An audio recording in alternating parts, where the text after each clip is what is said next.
Welcome back to the Anchor, and we are still here with our guest, Dr. Teyuma Yolamen. You talked about external support to the IITA, Justin Avisa Cowpieces System Project, and CDCO. How much is the cost of this project? The the project is not you cannot quantify the cost of the project because it's not quantifiable in in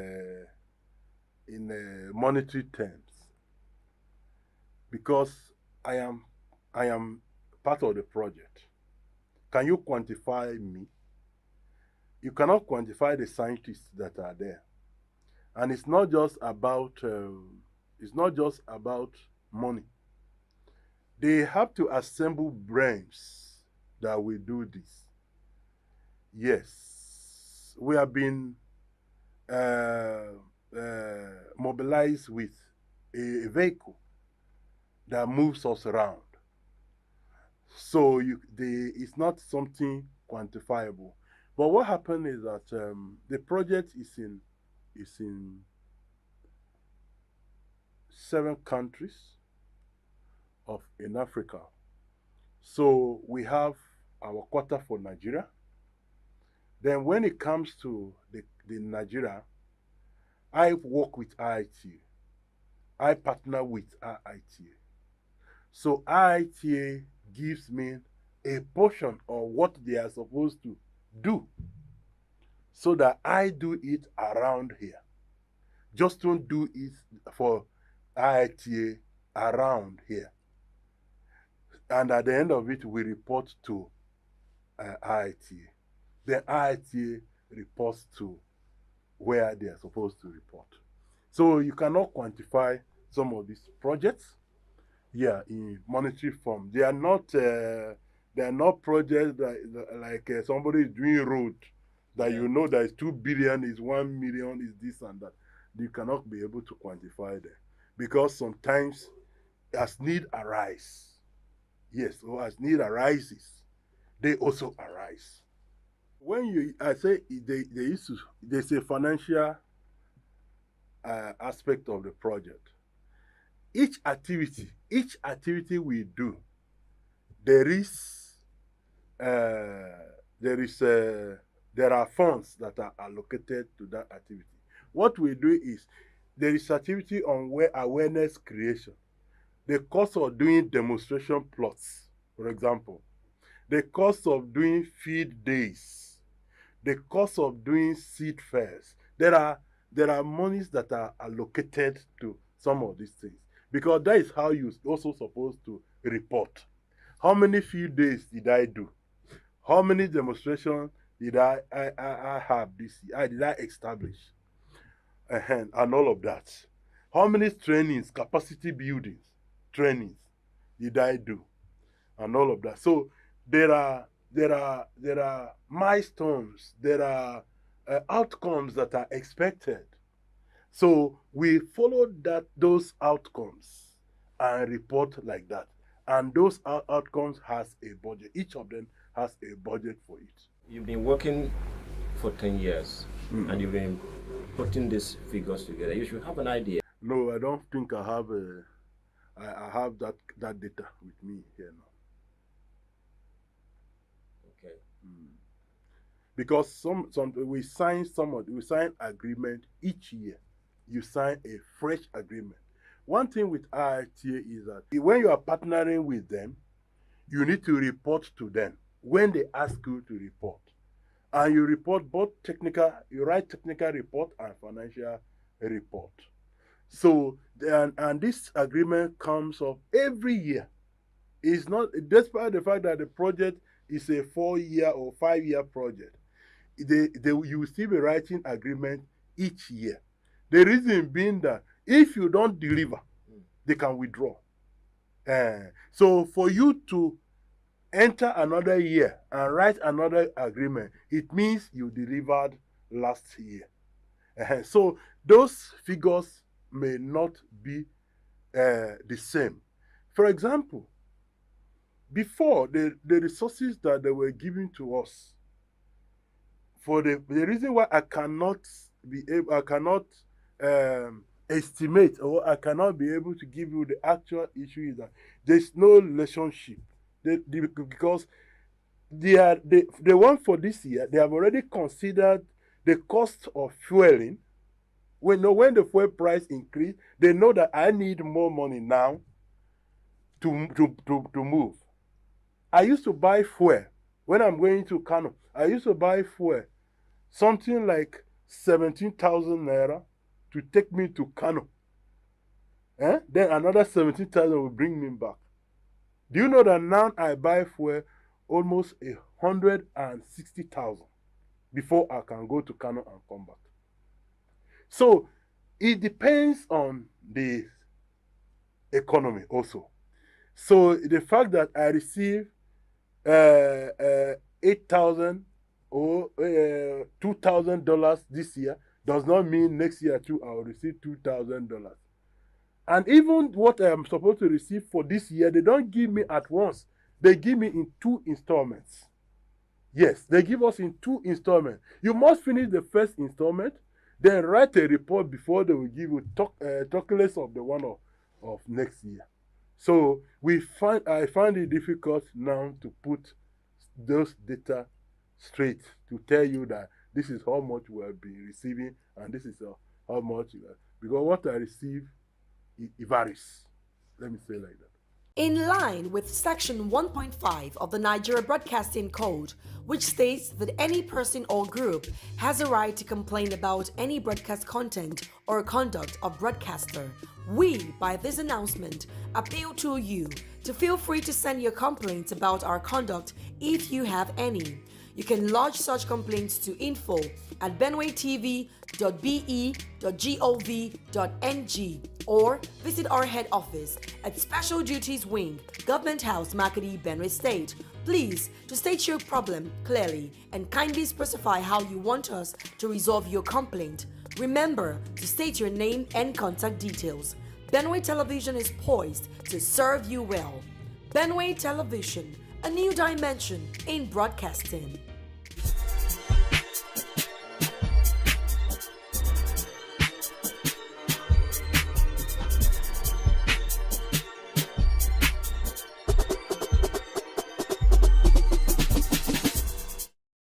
Okay, Dr. Yolame, how do you control issues of fake seeds? So one of our objectives is to work on the quality of some of these issues. When the project came on ground, we identified some seed companies that are working with us in this project. They are part of us. Yes, Kemo. We have other companies like Premier Seed, we have Value Seed, and other companies. There are some companies that we are calling them emerging companies. Some of them, they were producing, fake, or less quality seeds. But so we now took them on board and we are now training them, training their staff, training their people. And that is why when we do a seed fair or input fair, we invite those people that are working with us so that people come to that seed fair and see that there is a difference between the people that are working with us and people that are working elsewhere. We brought Syngenta because we know that Syngenta is for quality. So we are partnering with Syngenta in the aspect of inputs. Most of the inputs you see us, they are Syngenta products because we know that Syngenta don't compromise. So those are the kind of things. So by the time we identify some of these input dealers that are going for quality, we try to pull them together, closer to us, and see that they work with us. And we try to, just like I'm mentioning the name of Syngenta now, and I was mentioning the name of Kemo now, and some other seed companies now. I am asking people that are listening, are watching us, They now know that, yes, if I want a good material, these are the companies that I will visit and I will get what. So we brought people from some seed companies that we are partnering with. Come and display your things so that people should see that there is still quality in what we are doing. So what we do is we build a capacity of such seeds companies to make sure that they have. And we also train, there's what we call seed producers. We train seed producers. There are grain producers, but if we're producing for seed, if we're planting cowpea and it's meant for seed, we train you. It's not everything that you plant that is called seed. Seed has classes. So there is a seed that we will give you, and if you plant it today, the next thing you are harvesting will still be seed. But if you continue planting like that, it will no longer be seed again. It will become grain at a point. So what's the difference between seeds and grain? And mind you, we're talking about seeds and we're talking about hunger. An average human being will want to believe that the seeds are for consumption. No, when we are calling something seed, it's a planting material. Anything that you plant is a seed. Whether it is cassava stems, whether it's tuber, all those things are seeds. Any planting material, anything you are planting, anything you are growing in the name of, I am not going to eat it, I'm going to plant it. So seeds are not for direct consumption. No. You are not supposed to consume seed. You know, the Bible said, and I quote, that God gives bread to the eater and seed to the planter, to the farmer. You understand? So there's a difference between bread and seed. So if we are producing rice for consumption, that is bread. But if it is a seed, even the way we produce seed is different. You must be trained before you will be able to produce seed, because there are practices that you must do. I'll give you an example. If somebody is producing rice seeds and he sees off type, if the height is supposed to be 1 meter, and you now see some 1 point something meters, 2 meters, those ones, they are off type. It means that is not the variety. So you need to remove those ones that are not carrying the resemblance of that variety. Sometimes we do that by just the flower. Okay. If the flower of that cowpea variety supposed to be pink, okay, and you are seeing some white ones inside, you remove it. I'm calling that thing rugging. So, but those practices are not done when you are growing grain. When do these seeds we are talking about become food? Yeah, they say there are two sets of people growing crops. There are people that are growing crops for seed, and there are people that are growing crops for grains. That's what I am trying to say. So, for example, like I started mentioning, I didn't want to go deep into it, but there are 3 classes of seeds. There's what we call the breeder seed.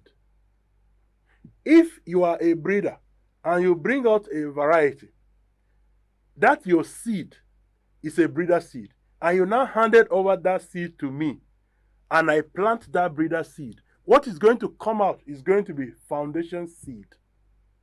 If I now plant that foundation seed, what will come out of that foundation seed is now certified seed. If you now plant that certified seed, the next thing that is coming up is the grain. And that is the one to consume. That is the one to consume. So, but if you start consuming the breeder seed or the foundation seed or even that certified seed, the grain is going to have problem. But what drives the seed market? What creates the demand for the breeder seed, foundation seed, and certified seed is the grain market. Yeah, I needed that clarification before farmers will come to buy these seeds for direct consumption. Let me add here that when you plant a breeder seed, For example, when a breeder brings out a variety, he will tell you the potential of that variety. He may say this variety is capable of giving you 30 bags per hectare. If you plant it as a foundation seed, it may not give you that 30 kg. I mean that 30 bags per hectare. It may give you like 28 or 26.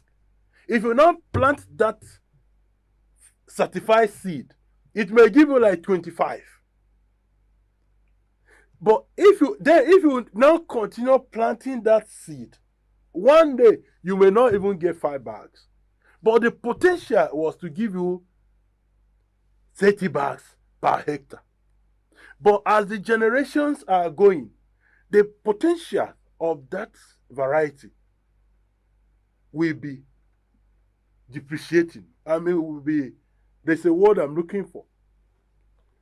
But it will no longer be giving you what was expected. So if you continue like that, that is why those people that are still using materials that were created before Jetoka was broken, you notice that their yield, they're still getting 1 bag per hectare. That's why we tell them, forget about those things. Come back to us. We will give you materials that will give you high yield, we give you high quality. And you notice that some of those materials, even the nutrient, the nutritious, those traits were not checked. But now, we must check protein content, iron content, zinc content in some of these materials. So they are better now than before. All right. So I'm afraid we don't have all the time any longer. And we would have loved to say a lot more about this issue, but we don't have that time. Certainly, one may need to get across you and to find out more. How possible is that? Yeah, it's very easy to get us.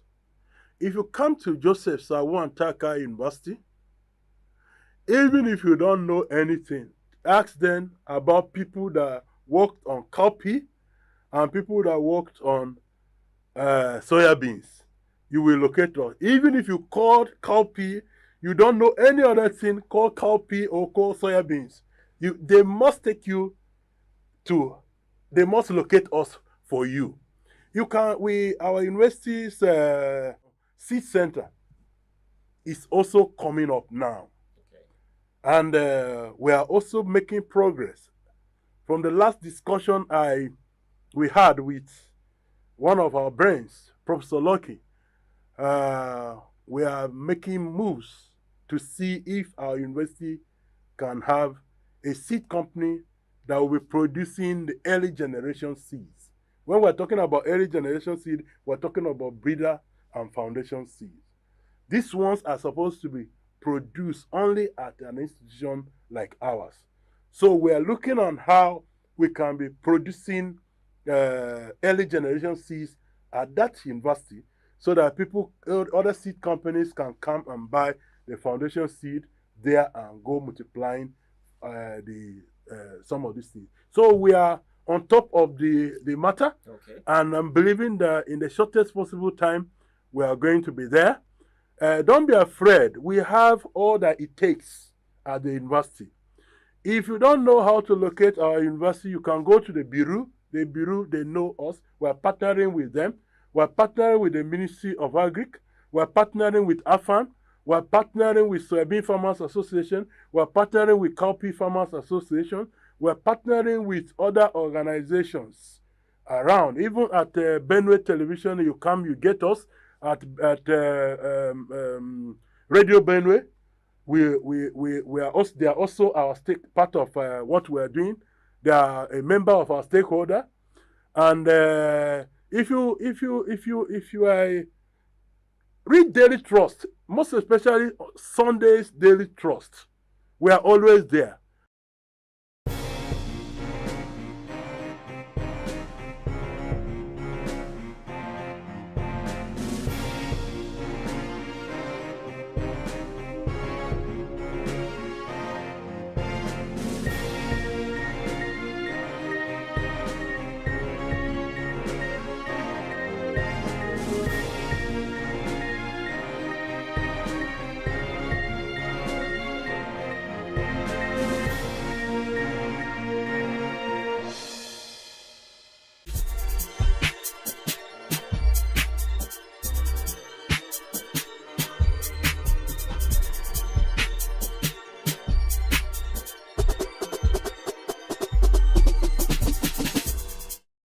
right, Doc. You mentioned in the course of our discussion that hunger is here with us already, and this is Benue State. I've been trying to juxtapose this with the fact that Benue is the food basket of Nigeria, and then we have hunger here. So, as we end, what candid word of advice do you have? Yeah, I want to encourage everybody to farm, no matter how little it is.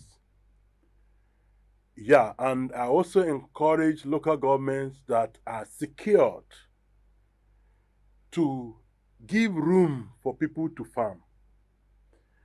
Let me see people coming from Goma to farm in Boko, because as far as I'm concerned, Boko is well secured. So there should be no undeveloped land in Boko. I'm just giving an example of Boko.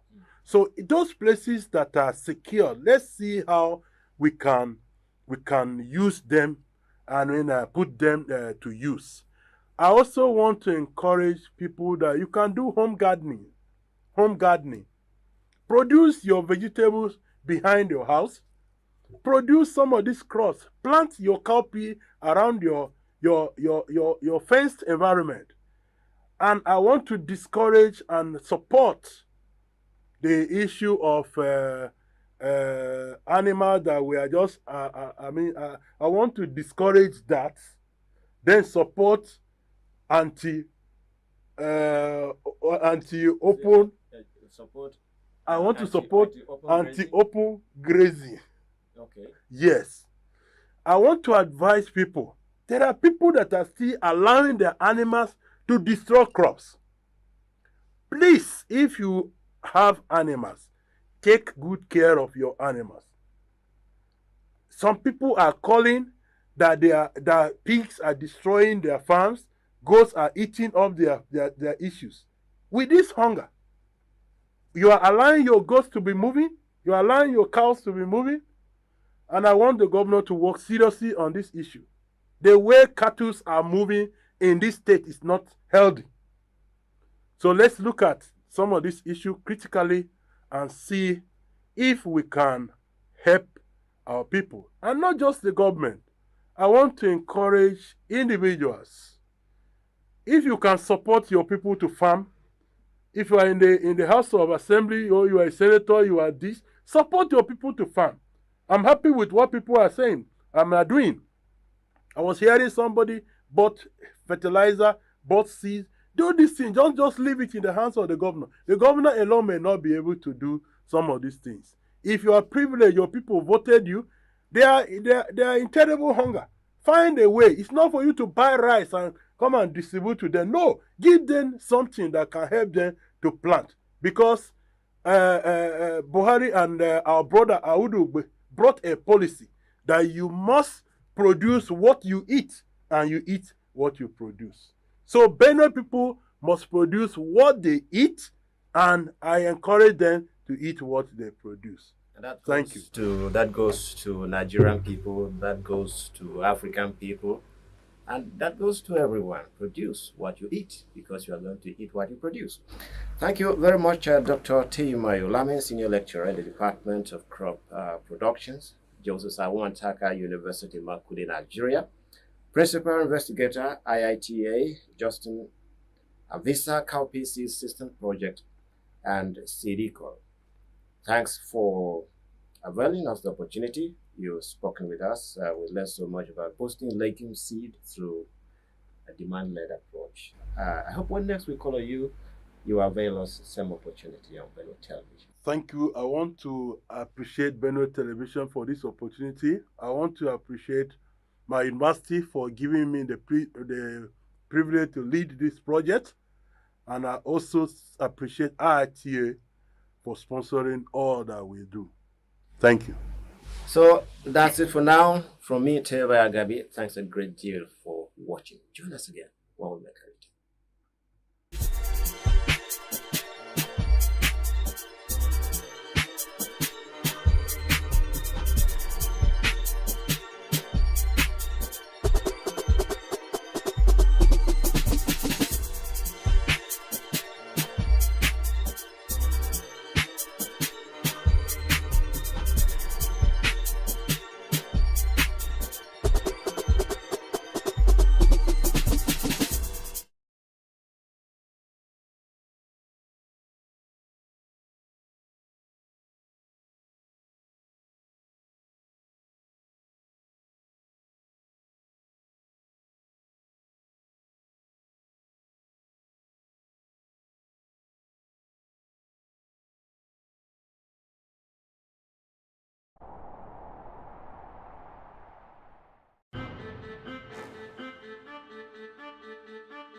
Welcome to the exciting